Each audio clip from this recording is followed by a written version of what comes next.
पश्चिम बंगाल में विधानसभा चुनाव 2026 के मद्देनजर सबसे अहम लड़ाई उन सीटों पर केंद्रित है जहां 2021 में भारतीय जनता पार्टी और तृणमूल कांग्रेस के बीच बेहद कांटे की टक्कर रही थी और बहुत कम वोटों के अंतर से परिणाम तय हुए थे। आज की इस वीडियो खबर में हम आपको पूरा पश्चिम बंगाल का चुनाव और उसकी एक एक सीट के बारे में पूरी जानकारी देंगे। किस सीट पर किस पार्टी का दबदबा रहेगा और कौन इस साल 2026 में पश्चिम बंगाल में सीएम की कुर्सी पर बैठेगा। तो इस वीडियो को अंत तक देखते रहें, साथ ही चैनल को सब्सक्राइब करें और वीडियो को लाइक करें और अपने यार रिश्तेदारों के साथ इस वीडियो को जरूर शेयर करें। साथ ही अपनी राय कमेंट बॉक्स में लिखें। ताजा राजनीतिक विश्लेषण के अनुसार 2021 में राज्य की 57 सीटें ऐसी हैं जहां जीत का अंतर 8000 वोटों से भी कम था, जिनमें टीएमसी ने 29 और बीजेपी ने 28 सीटें जीती थी, यानी दोनों दल लगभग बराबरी पर थे। और यही सीटें 2026 में सुपर बैटल ग्राउंड बनने जा रही हैं। इन सीटों का भूगोल देखें तो पश्चिम बंगाल के जंगल महल, बंकुरा, परोलिया, पश्चिम मिदनापुर औद्योगिक क्षेत्र, पश्चिमी वर्धमान और उत्तर बंगाल कूच बिहार व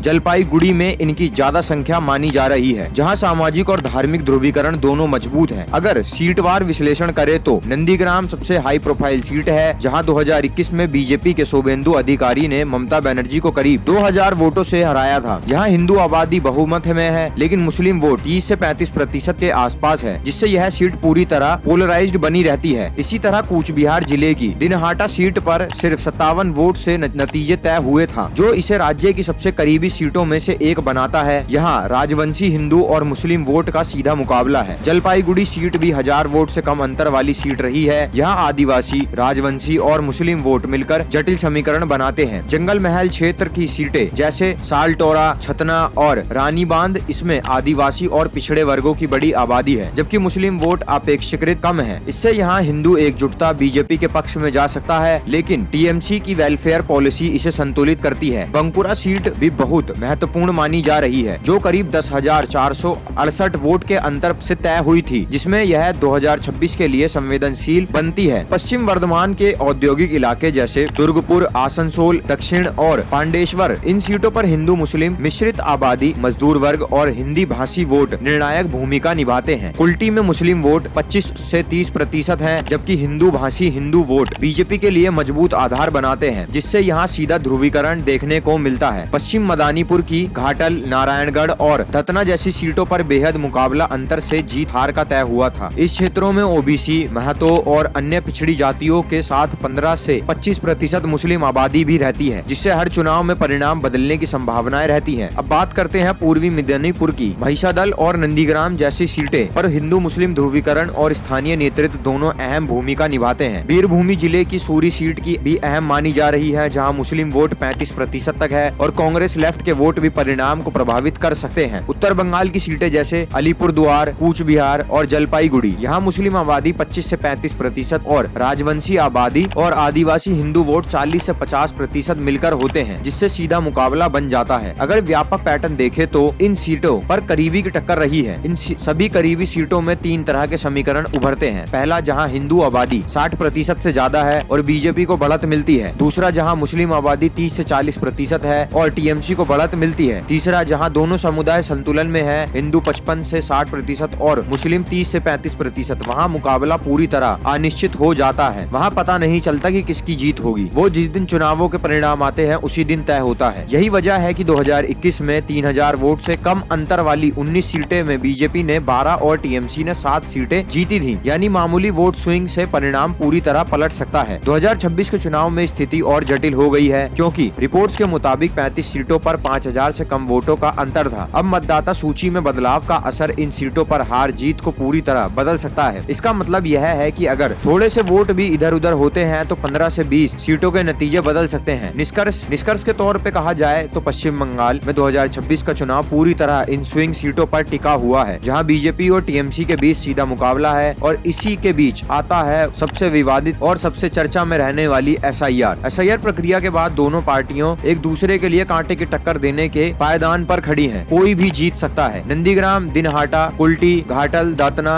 महिषादल, सालटोरा, छतना, पांडेश्वर, आसनसोल, दक्षिण, सूरी और जलपाईगुड़ी जैसी सीटें इस चुनाव की दिशा तय करेंगी। इन सीटों पर हिंदू मुस्लिम जनसंख्या का संतुलन, स्थानीय उम्मीदवार की लोकप्रियता और छोटे दलों द्वारा वोट कटाव, ये तीनों फैक्टर मिलकर परिणाम तय करेंगे। यही कारण है कि 2026 का चुनाव केवल राज्यव्यापी लहर का नहीं, बल्कि सीट दर सीट माइक्रो मैनेजमेंट और सामाजिक समीकरण समीकरणों का चुनाव बनने जा रहा है, जहां हर सीट पर कुछ हजार वोट ही सरकार बनाने और गिराने का अंतर तय करेंगे।